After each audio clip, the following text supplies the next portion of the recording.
beralamat di RW 2 Kemang, Aceh, lokasinya nomor 1 Kabupaten Bogor. Saya bacakan beberapa teks dari beliau. Pada tahun 2011, beliau bekerja di PT Tempo Transportasi. 2014, bekerja di Research and Development PT Pertamina Jakarta. Tahun 2014 sampai 2015, bekerja di Laboratori Analisis PT Sylvia Synthetic Laboratory Sciences. Melalui tempat yang sama sebagai sales administrator dan juga sebagai project controller. Dan sekarang bekerja di laboratori teknikan SMK SMA Bogor. Oke, saya persilakan kepada Bapak Riki Prasetyo untuk memaparkan materinya. Ya, terima kasih kepada Ibu host dan Ibu moderator. Ya, saya buka. Assalamualaikum warahmatullahi wabarakatuh. Selamat sore Bapak Ibu sekalian. Eh, Hari ini saya akan memaparkan presentasi saya yang berjudul tentang peran serta profesi analis kimia dalam pengendalian pencemaran lingkungan. Ya, sebelumnya tadi sudah diperkenalkan oleh Ibu moderator. Ya, nama saya Muhammad Rizky Prasetyo. Saya lahir di Jakarta. Cuma udah lama di Bogor ya Pak. Dari kecil sudah di Bogor. Dan alhamdulillah sekarang sudah menetap di Bogor di Kemang. Jadi kalau ibu lewat Jalan Raya Parung tuh nanti dekat rumah saya di situ. Ya, uh, saya lulusan dari Sekolah Menengah Analis Kimia Bogor yang kemudian melanjutkan ke Akademi Kimia Analisis Bogor.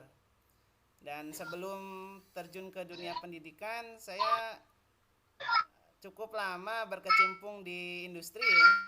Pernah di industri farmasi, industri perminyakan, dan terakhir itu di laboratorium pengujian. Nah, sekarang saya mulai tahun 2018 saya sebagai teknisi laboratorium di SMK Semak Bogor Bu namanya Bu ya. Sekolah Menengah Kejuruan Semak Bogor. Nah, itu namanya sih sebenarnya dulunya adalah Sekolah Menengah Analis Kimia Bogor ya. Oke, kita lanjutkan. Nah, ini sekilas mengenai institusi tempat saya bernaung, yaitu tadi SMK Semak Bogor ya. Nah, ini dulu tuh disebut juga Sakma atau Semakbo. Itu adalah lembaga pendidikan kejuruan di bawah Kementerian Perindustrian, Bu. Ya. Jadi kami menyelenggarakan pendidikan SMK dengan jurusan keahlian profesi analis kimia. Di sini kami menyelenggarakan pendidikan selama 4 tahun dan lulusannya itu dicetak sebagai tenaga analis kimia atau operator laboratorium tingkat menengah yang sudah siap pakai. Jadi sudah siap kerja apabila lulus dari tempat kami di sini.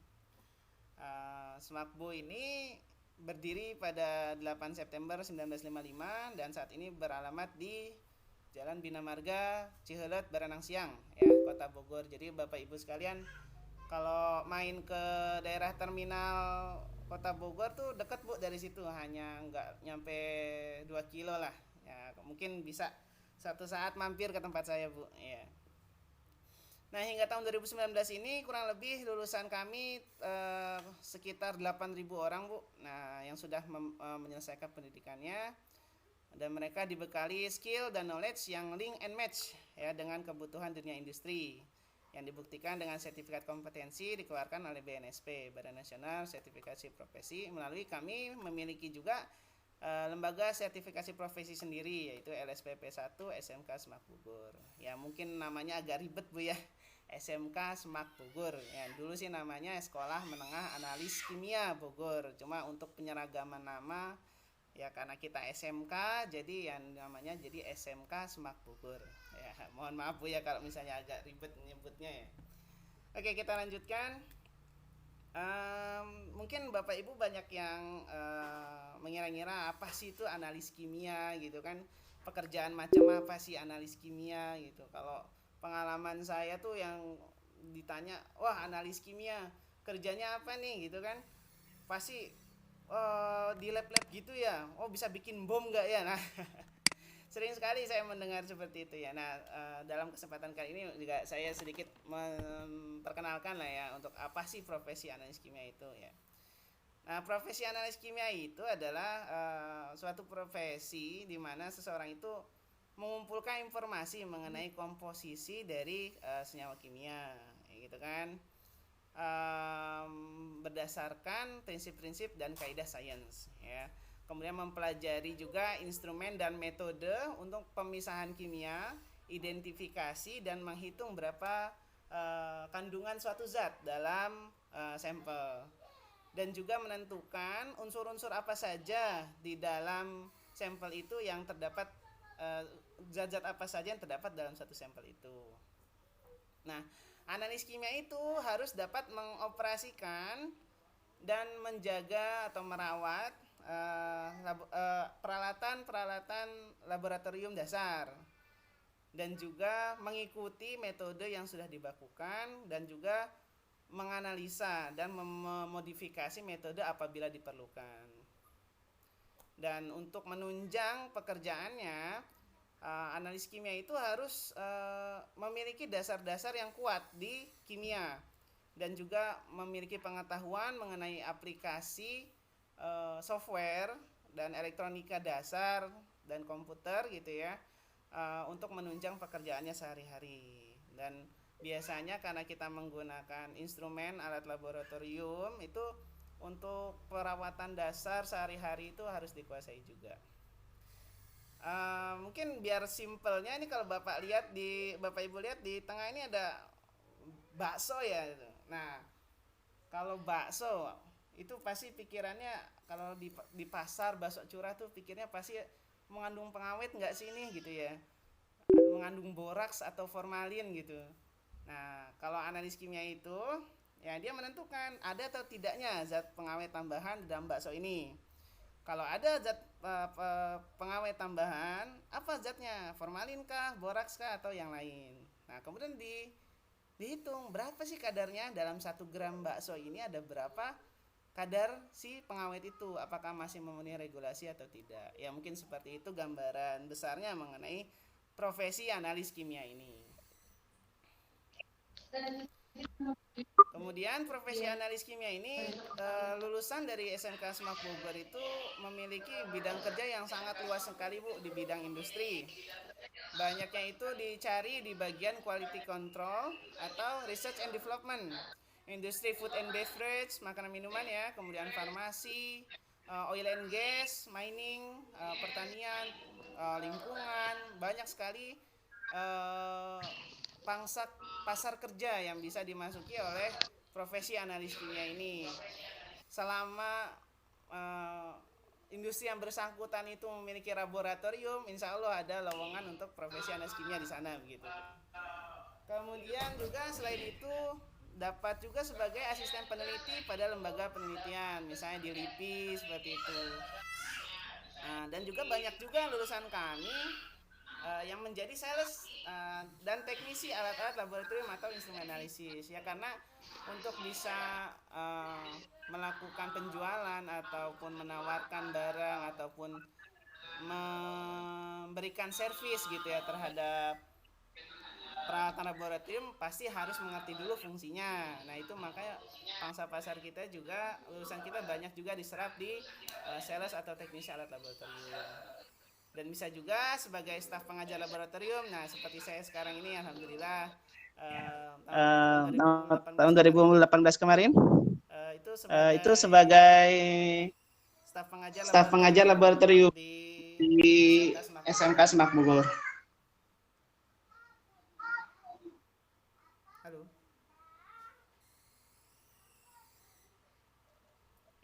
Ya. Kemudian kita juga lulusan kami ini sebagai wirausaha pada bidang kimia itu membuat produk ya, seperti misalnya sabun cuci piring atau yogurt, itu yang udah diajarkan pada saat bersekolah di SMK Semak Bogor ini.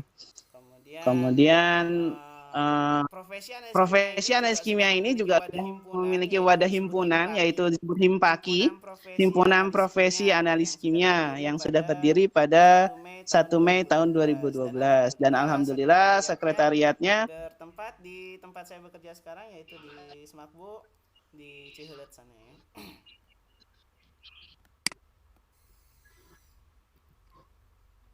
Bapak Ibu mohon diingatkan kalau misalnya suara saya tiba-tiba hilang atau terputus Bu ya, karena saya nggak tahu nih apakah saya terdengar atau enggak ke sana ya. Oh iya, Ya. terdengar Pak, jelas Oke, Pak. baik, siap. Oke, Iya. kita masuk ke inti pembahasan yang mau saya bahas pada sore hari ini. Perkembangan industri nih ya, udah sama-sama kita ketahui ya bahwa saat ini sedang digadang-gadangkan kita memasuki era revolusi industri 4.0. Nah, sebenarnya di Jepang tuh udah launching lagi kemarin industri 5.0 ya, alhamdulillah. Ya, perkembangan industri ini sangat cepat Bu dari tahun ke tahun. Semua sektor kehidupan itu diindustrialisasi.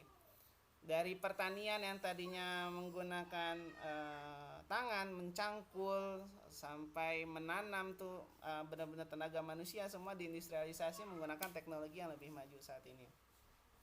Sampai bahkan olahraga kayak sepak bola, kemudian bola basket itu berkembang menjadi suatu industri yang sangat berkembang pesat pada hari ini ya. Nah, segala macam industri itu memiliki dampak terhadap lingkungan ya. Kalau misalnya kita ada di suatu daerah berdiri suatu pabrik gitu kan, pasti memiliki dampak terhadap daerah sekitarnya. Ada dampak positif dan dampak negatif yang dihasilkan oleh adanya industri tersebut. Dampak positifnya tentu aja tersedia lapangan pekerjaan. Jadi orang-orang sekitar dapat memasuki lapangan pekerjaan yang baru.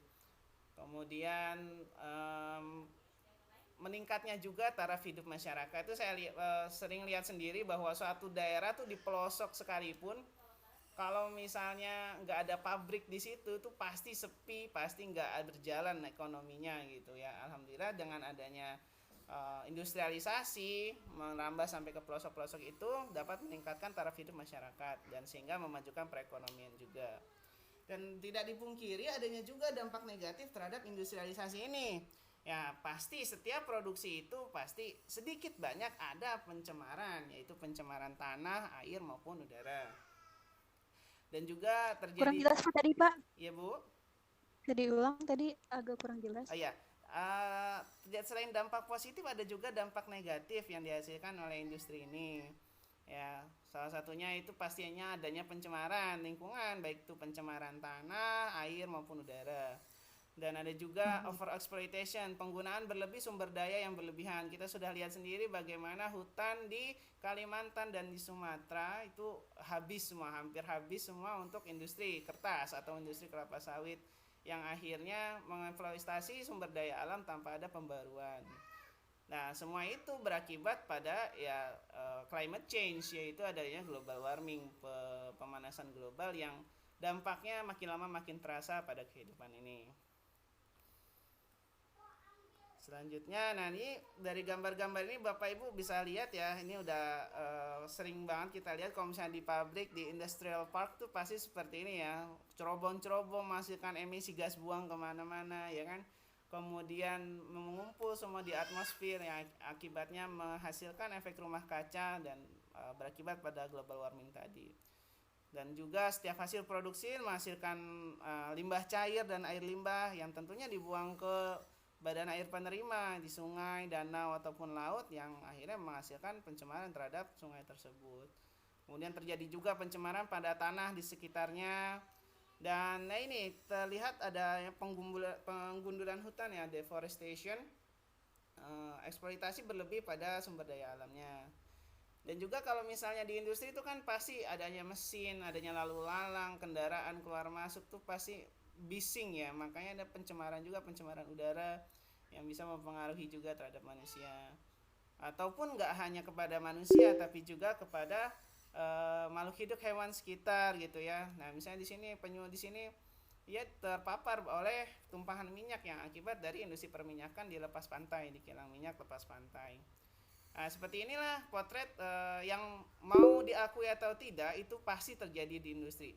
industri se-go green apapun pasti menghasilkan dampak lingkungan sedikit atau banyaknya. Masalahnya tinggal memenuhi atau tidak persyaratan baku mutu lingkungannya.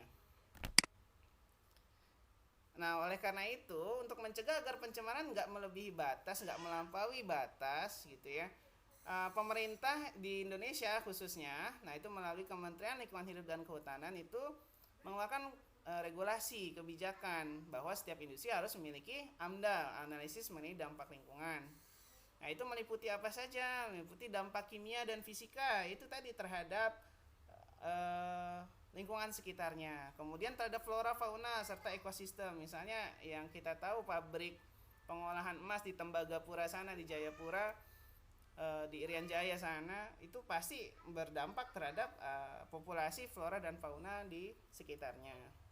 Dan juga terhadap dampak terhadap sosial masyarakat. Ya, dampak positifnya tentu tadi sudah dibicarakan bahwa adanya pembukaan lapangan kerja baru, majunya ekonomi dan lain sebagainya gitu ya. Cuma sering juga adanya konflik antara industri dengan masyarakat. Banyak sekali penyebabnya, ya bisa aja karena tenaga kerjanya. Pak, suaranya tidak dengar. Halo? Iya, suaranya tadi Ya. hilang. Sekarang kedengaran, Bu?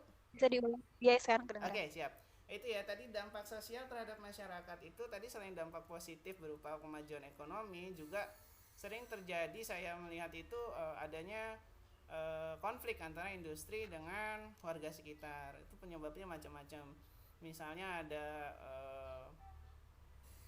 tenaga kerja yang dari luar atau dari negara lain yang masuk ke daerahnya mereka, sedangkan di daerah tersebut masih banyak pengangguran, atau kemudian misalnya menghasilkan gas buang yang mengganggu terhadap masyarakat, menghasilkan kebisingan atau menghasilkan debu seperti itu ya, debu terhadap lingkungan sekitar itu sangat mengganggu masyarakat juga gitu. Nah, jadi untuk bisa mengendalikan dampak tersebut, nah semua perusahaan ini baik sebelum berdiri, kemudian pada saat berjalan operasionalnya harus memiliki AMDAL ini, ada analisis mengenai dampak lingkungan yang dilaporkan secara berkala ke Dinas Lingkungan Hidup sekitar.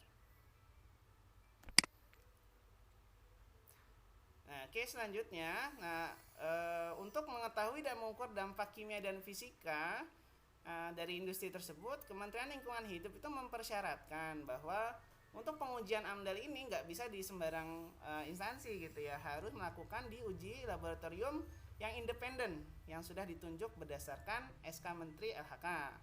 Nah, laboratorium lingkungan itu apa sih? Laboratorium lingkungan adalah laboratorium yang memiliki sertifikat akreditasi yang telah dikeluarkan oleh KAN, yang ruang lingkupnya pengujiannya berupa parameter kualitas lingkungan, yaitu tadi ada parameter tanah, air, dan udara, kebisingan, dan lain sebagainya. Untuk memenuhi persyaratan itu nggak boleh nguji ke laboratorium yang tidak terdaftar di KLHK, harus memiliki sertifikat dari KAN dan ditunjuk sebagai laboratorium pengujian lingkungan. Apa saja sih kegiatannya laboratorium pengujian lingkungan itu? Yang pertama adalah pengambilan contoh lingkungan. Jadi disampling dulu tuh tanahnya, air atau udaranya ya, langsung on the spot. Air sungainya diambil, kemudian air sumurnya, air limbahnya, atau misalnya emisi dari cerobongnya, emisi dari gensetnya, kendaraan operasionalnya begitu, atau tanah dari daerah sekitar pabrik tersebut. Nah, sampel-sampel lingkungan tadi yang sudah dikumpulkan kemudian dibawa ke laboratorium dan diuji, dianalisis sesuai dengan persyaratan yang diminta oleh Kementerian Lingkungan Hidup, yang tentunya sudah melalui pertimbangan staf ahli. Di situ ada kalangan akademisi dan peneliti yang mempersyaratkan berapa sih baku mutu lingkungannya untuk air, berapa sih baku mutu lingkungannya untuk udara, emisi, seperti itu. Setelah dianalisis, nah ini laboratorium pengujian juga menerbitkan sertifikat hasil uji. Nah, ini sertifikat ini berkekuatan hukum karena sudah ada akreditasi dari KAN bahwa hasil yang diuji itu sudah memenuhi kaidah, ada standarnya, yaitu ISO 17025 tahun 2017. Nah, itu merupakan landasan hukum dari sertifikat hasil uji ini.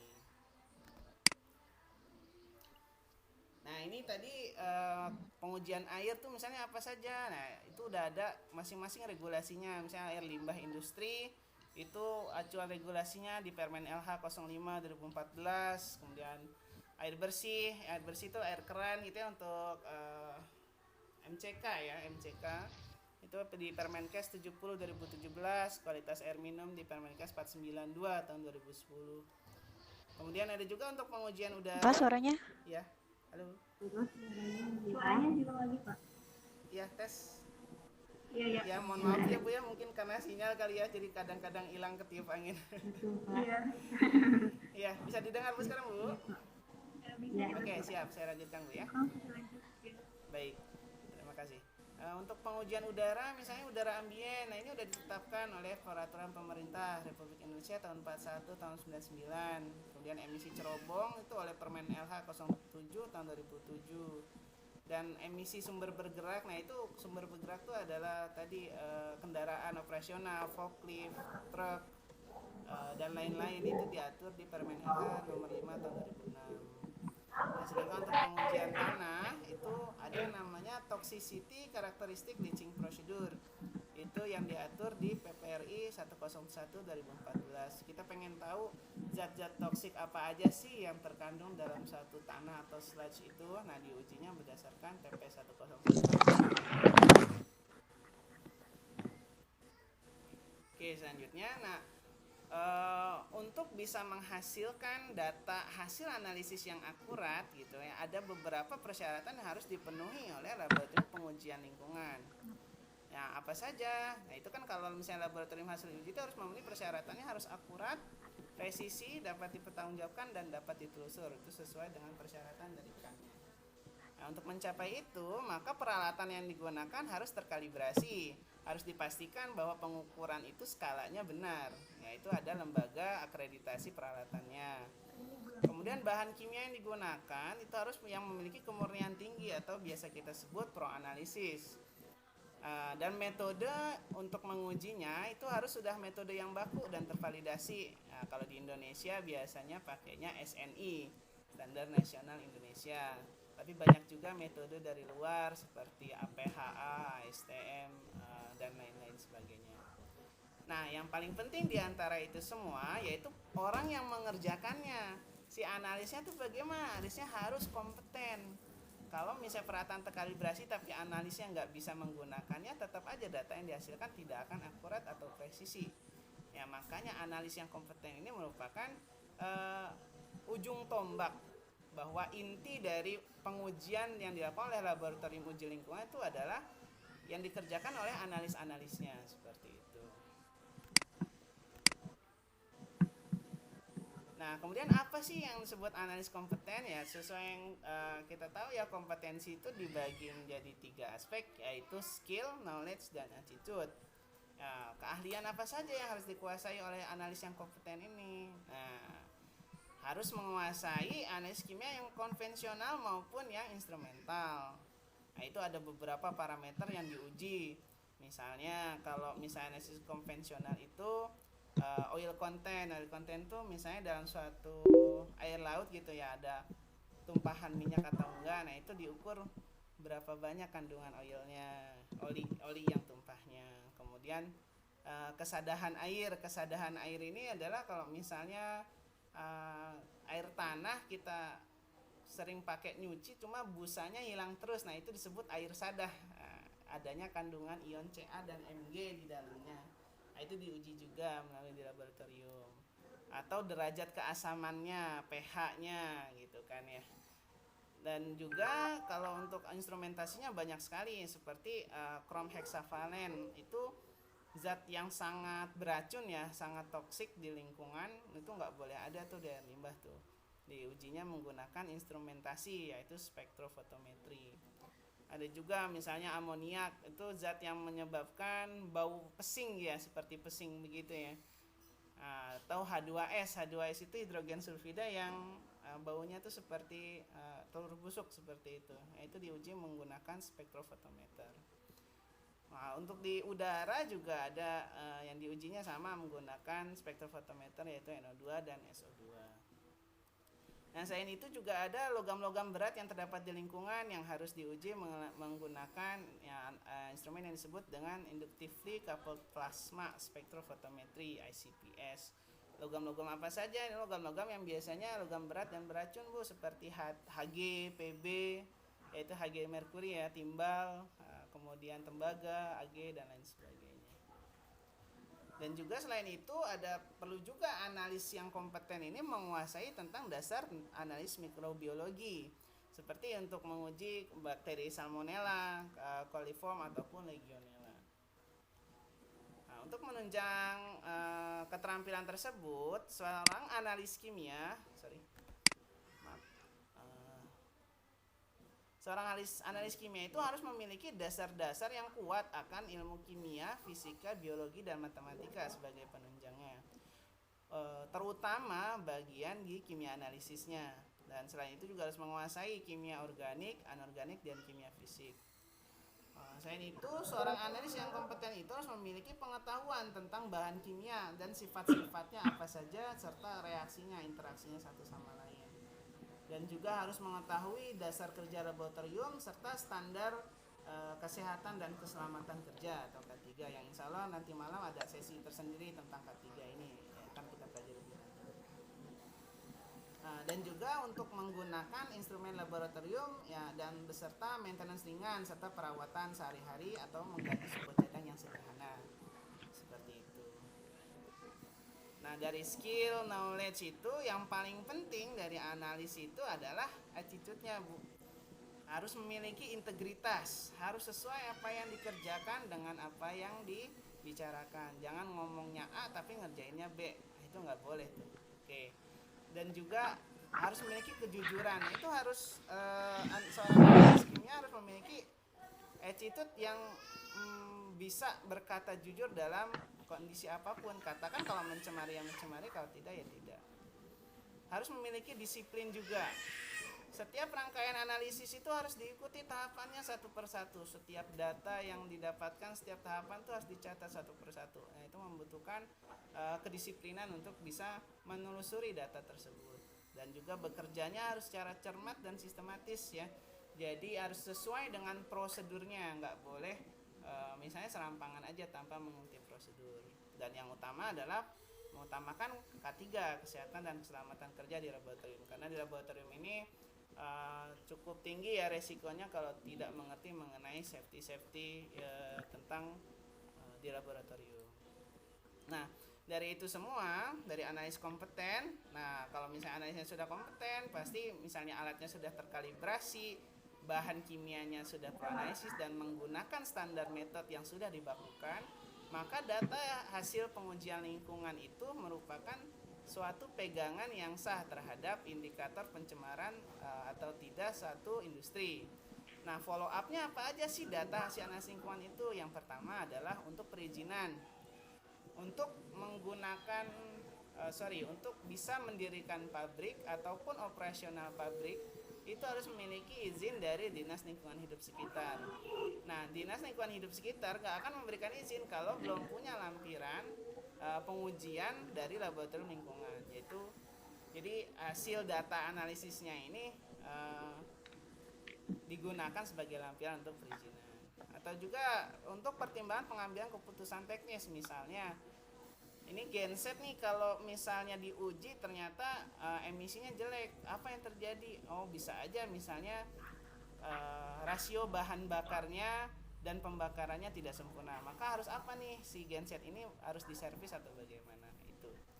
Atau ini instalasi pengolahan air limbah, jika limbah yang dihasilkan oleh suatu pabrik kemudian diolah di instalasi pengolahan air limbah ini ternyata hasilnya masih nggak memenuhi baku mutu lingkungan, berarti prosesnya harus disempurnakan lagi. Apa yang harus disempurnakan? Proses bagaimana yang harus dikendalikan. Itu keputusan itu dasarnya adalah dari sertifikat hasil uji yang diberikan oleh si laboratorium pengujian tersebut.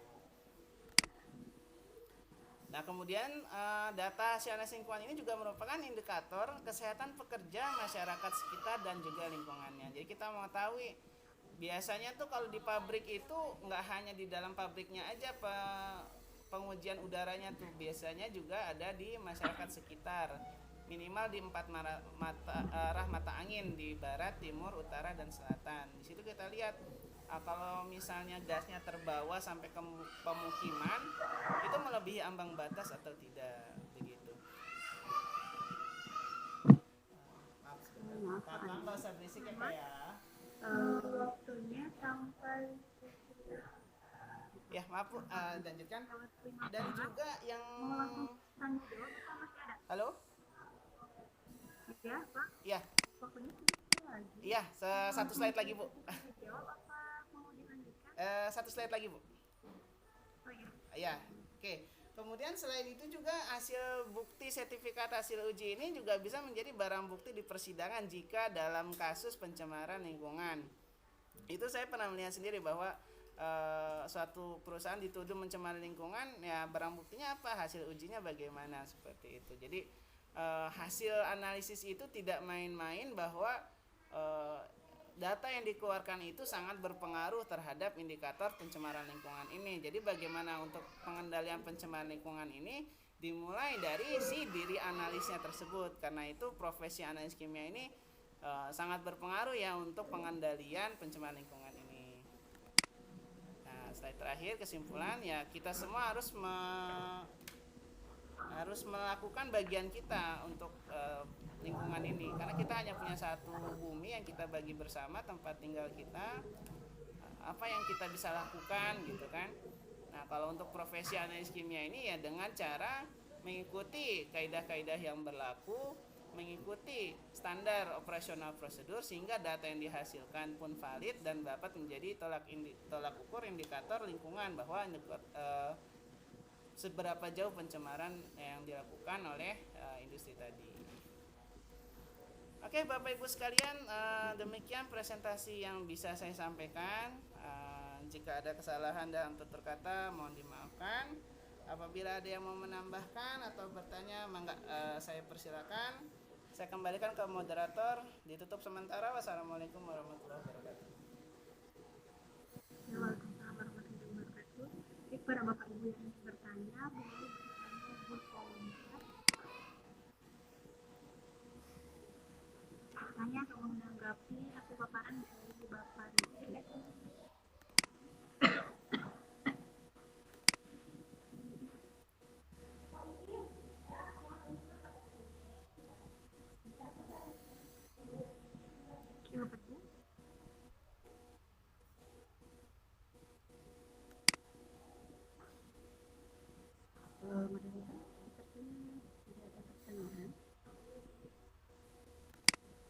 Mungkin Ibu mau menanggapi?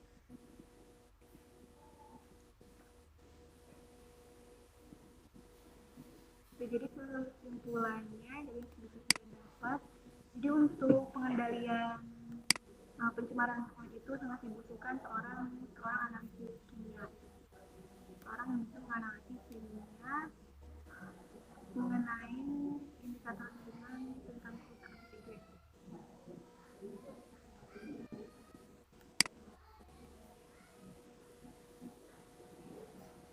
Bapak Ibu yang bertanya silakan bertanya di kolom chat. Alhamdulillah kayaknya pada paham semua Bu materinya seperti ya. Ya, mungkin saya menambahkan dikit ya bahwa analis kimia itu nggak hanya terbatas pada lingkungan saja, juga dalam industri misalnya farmasi juga kan obat-obatan yang ibu bapak minum itu memiliki kandungan zat-zat medisin dalam jumlah tertentu gitu ya. Itu pasti diuji terlebih dahulu melalui laboratorium uji juga di masing-masing pabriknya. Kemudian untuk makanan juga, makanan olahan itu kalau kita lihat di belakang kemasannya itu ada AKG, angka kecukupan gizi. Itu pun terdapat peran serta analis kimia juga di situ bahwa menunjukkan berapa banyak sih kandungan nutrisi di dalam satu makanan itu. Jadi cukup luas sekali cakupan dari profesi analis kimia ini. Yang kebetulan saya angkat di sini adalah berdasarkan pengalaman saya kemarin di industri, yaitu pada bidang lingkungan. Seperti itu Bapak Ibu.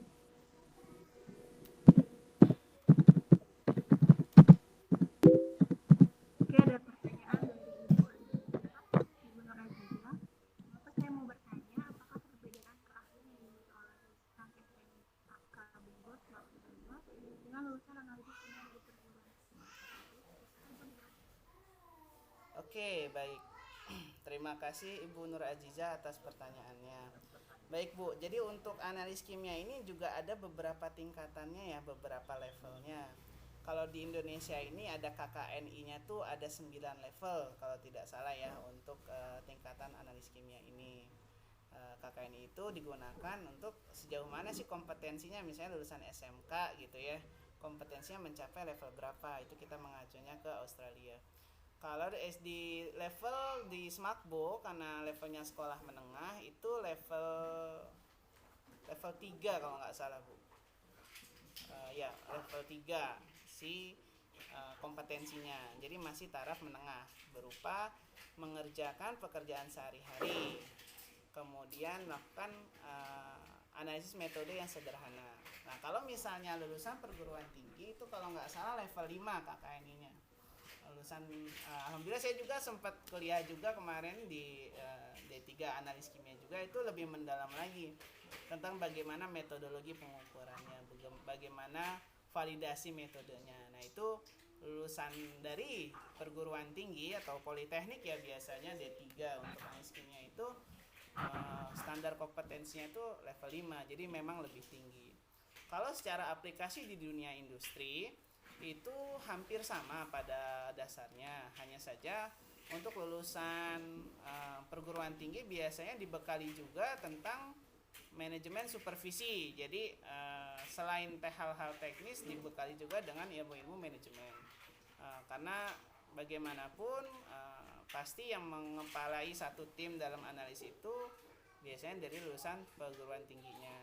Saat ini sudah banyak sekali Bu yang kita lihat bahwa SMK baik negeri maupun swasta yang membuka jurusan analis kimia, yang alhamdulillah semuanya itu ya tergabung nanti di Himpaki itu, di Himpunan Profesi Analis Kimia. Nah, kemudian kalau untuk level perguruan tinggi juga setingkat D3 itu sudah banyak sekali saya lihat universitas yang membuka jurusan analis kimia. Di Bogor aja yang negeri itu membuka analis kimia, di IPB sudah buka analis kimia, dan di kampus saya di AKA Akademi Kimia Analisis Bogor juga jurusan utamanya adalah jurusan analis kimia. Seperti itu. Jadi tingkat keahliannya yang berbeda Bu ya kalau untuk level SMK dan perguruan tinggi, seperti itu. Terima kasih Bapak atas jawabannya. Semoga jelas menjawab pertanyaan Bu Aziza. Ada lagi yang bertanya?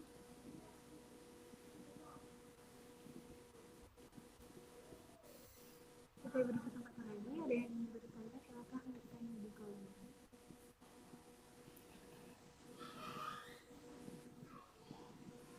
Bapak ingin ada yang ditambahkan lagi atau mau sudah cukup? Untuk saat ini kayaknya kalau dari saya cukup Bu. Kalau misalnya ada yang ditanyakan mangga, saya akan mencoba menjawab. Kalau sudah tidak ada yang ditanyakan, berarti alhamdulillah sudah nyampe semua nih materinya gitu. Iya mangga Bu, nggak apa-apa. Oh iya Bu Aziza, mangga kalau mau nanya lagi dari Bu Aziza. Boleh Bu, mangga. Bukan Bu Aziza. Mau bertanya lagi?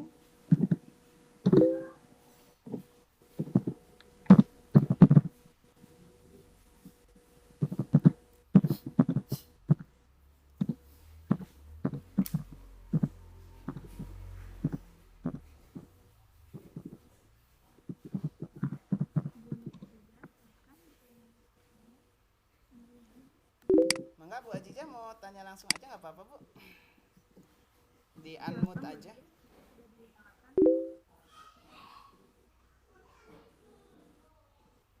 Jadi komite, apakah Bapak pernah mengalami saat mengajar menghadapi siswa?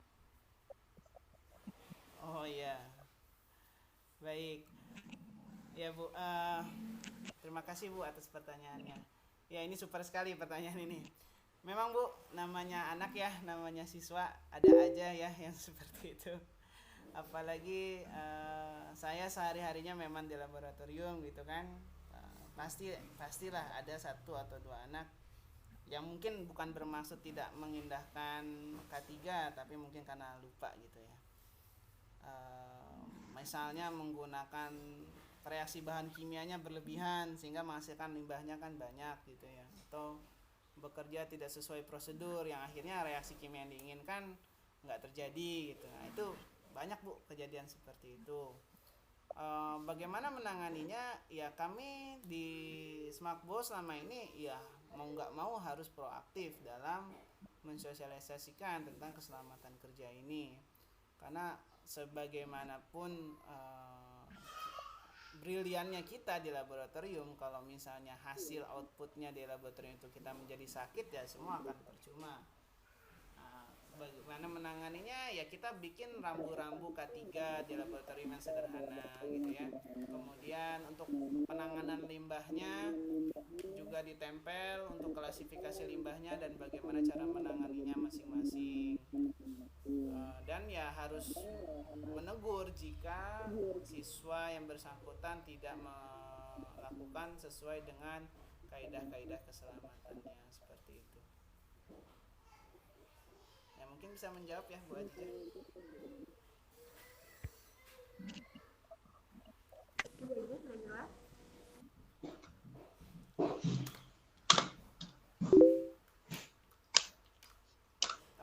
Oke, baik Bu. Kita sama-sama.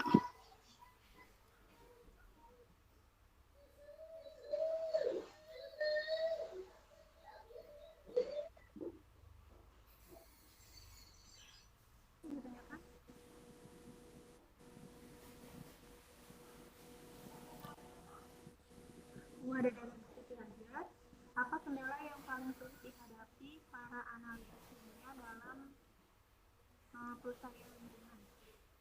Maaf Bu, bisa diulangi Bu? Pertanyaannya, apa kendala yang paling sulit yang dihadapi oleh para analisis kimia dalam pelestarian lingkungan? Oke, baik. Terima kasih atas Pertanyaannya, Bapak. pertanyaannya.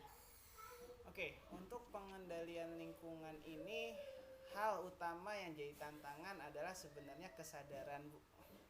Kesadaran dari pelaku industri, kesadaran dari masyarakat sekitar, dan kesadaran kita sebagai laboratorium pengujian itu yang harus dibangun. Karena istilahnya ya kalau misalnya penguji laboratorium itu adalah kalau di industri itu hanya buang-buang uang, kasarnya seperti itu, karena nggak ada output yang mereka dapat gitu. Kalau misalnya produksi mereka dapat output dari produksi itu, tapi kalau misalnya untuk pengujian lingkungan benar-benar itu hanya untuk memenuhi regulasi saja. Jadi yang tantangan yang sebenarnya dilakukan yang dihadapi oleh pengendalian pencemaran itu yang pertama adalah kesadarannya, bagaimana menumbuhkan kesadaran bagi para pelaku industri terutama. Nah, Kementerian Lingkungan Hidup dan Kehutanan itu selalu secara rutin membuka forum komunikasi dengan stakeholder dari industri dan kami sebagai laboratorium pengujian independen, masukan-masukan apa yang dikemukakan agar bahwa tanggung jawab lingkungan ini nggak bisa oleh salah satu pihak saja, harus sinergi antara semua pihak, baik dari regulator level kementerian ataupun dari pelaku industri dan juga ya sebagai laboratorium independen juga seperti itu. Kemudian yang saya lihat juga sih kadang kendalanya itu adalah masih lemahnya ya penegakan hukum di Indonesia ini terkait dengan lingkungan seperti itu. Sebenarnya kalau kita mau jujur belak-belakan, banyak sekali perusahaan-perusahaan yang jangankan memiliki izin lingkungan, terdaftar aja enggak. Yang akhirnya berdampak apa? Berdampak terhadap lingkungan dan terhadap masyarakatnya. Kalau Ibu pernah baca di berita mungkin sekitar tahun 2017 itu ada kejadian di Parung Panjang Bu, bahwa ada pabrik pengolahan kardus bekas ya. Di situ dia memiliki kolam ya untuk pengolahan limbah itu. Dia karena udah bertahun-tahun tuh limbah ditumpuk di situ, kandungan gas hidrogen sulfidanya itu sangat tinggi dan hidrogen sulfida ini sangat beracun. Sehingga kejadian 7 orang yang meninggal di dalam situ. Awalnya 1 orang masuk sumur pingsan, ditolongin pingsan lagi sampai 7 orang. Nah itu setelah diusut ternyata pabrik pengolahan kardus bekas tersebut tidak memiliki izin lingkungan, yang tentu saja tidak akan mengindahkan prosedur-prosedur keselamatan kerja, ya seperti itu. Ya kan jadi pertanyaan ya, kok bisa ya pabrik berdiri tapi nggak punya izin lingkungan? Nah seperti itu sih Bu, kendalanya juga dari penegakan hukumnya juga ya kalau kita mau belak-belakan seperti itu.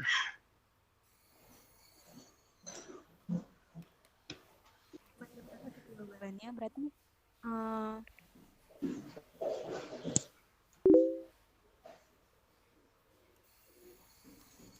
ada yang ingin ditanyakan lagi pada para peserta? Sekarang jumlah peserta mencapai 11 orang dengan host, moderator, dan juga materi. Ya, alhamdulillah. Lumayan banyak, Bu.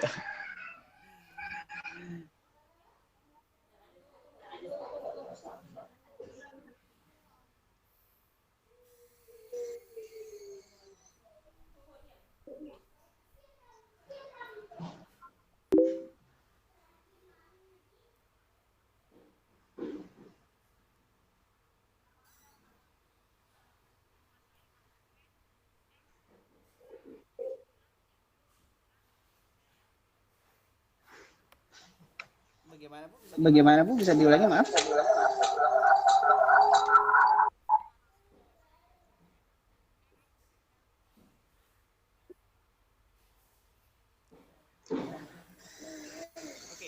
Oke. Pada dasarnya analisis kimia itu sebenarnya zat yang diuji itu sama saja ya, baik di bidang lingkungan maupun oil and gas dan lain-lain. Hanya yang berbeda adalah sampelnya. Jadi kalau di tempat kami itu diajarkan semua Bu. Jadi siswa itu menguasai basic semua jenis sampel beserta pengujian dan parameternya masing-masing begitu. Apabila parameternya lingkungan, ya tentu saja ada salah satunya itu kebisingan, parameter udara, itu harus dikuasai sama mereka. Kalau nggak dikuasai, mereka nggak bisa lulus. Kemudian juga dalam bidang makanan, karbohidrat, lemak, protein, itu harus dikuasai juga oleh mereka.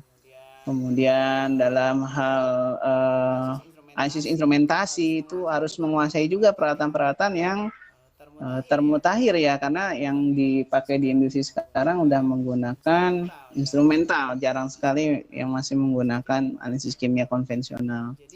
Jadi kalau misalnya ditanya apakah harus menguasai, ya kalau untuk level SMK itu harus menguasai minimal dasarnya semua, itu harus dipegang oleh masing-masing peserta didik kami sebelum mereka lulus, seperti itu Bu.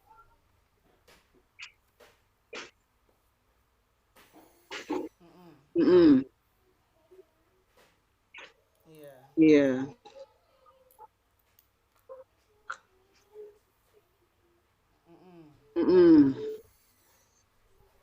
Iya. Ya betul Bu. Memang kalau pada spesialisasi itu ada. Jadi setelah basicnya dikuasai, nanti kalau mau melanjutkan itu ke bidang yang diminati masing-masing itu ada. Tapi itu mungkin pada level di politeknik ya, di perguruan tinggi.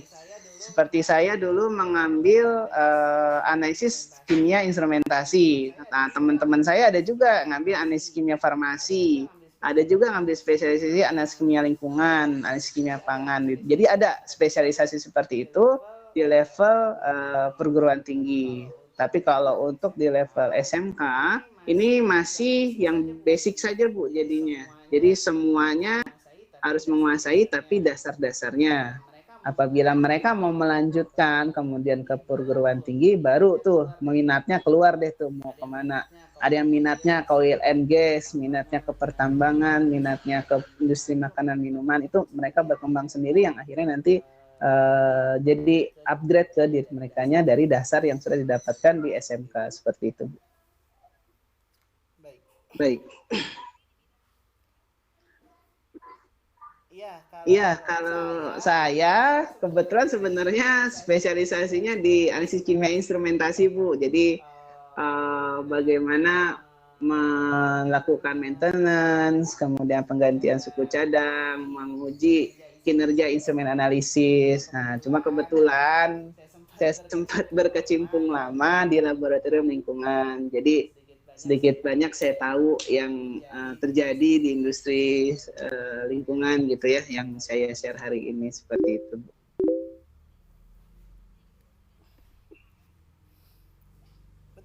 Betul, Bu, betul. Nah, mungkin kalau misalnya Ibu pengen tahu ya instrumentasi itu seperti apa, ada kolega saya, guru Semapu juga yang insya Allah besok hari apa ya, mau mengisi sesi juga Bu tentang analisis kimia instrumentasi. Nah, nanti saya share ininya deh, saya share flyernya, mungkin kita bisa belajar sama-sama lagi sama beliau Bu, gitu ya.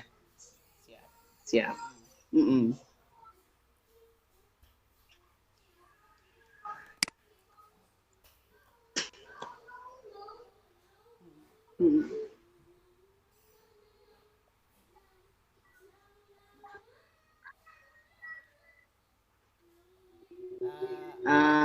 Pekerjaannya disebut analis, Bu. Melakukan analisis kimia gitu ya. Itu istilah-istilah terminnya gitu ya. Seorang analis, betul.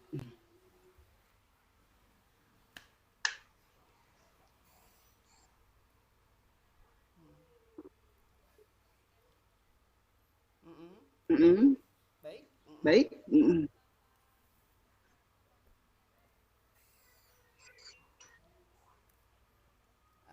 Amin.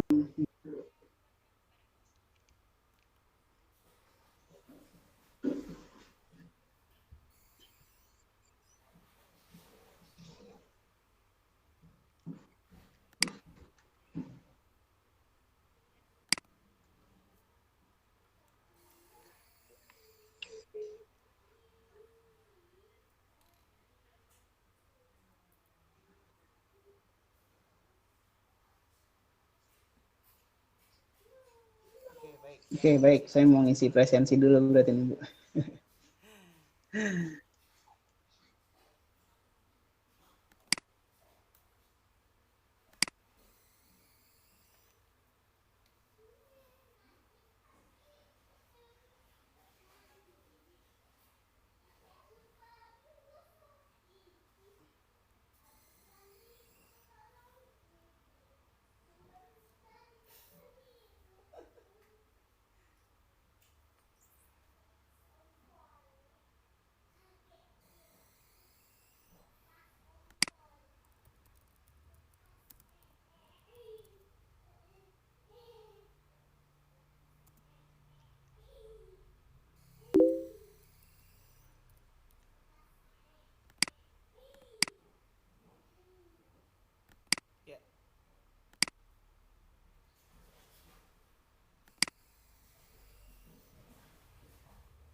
Ya, sudah, Bu.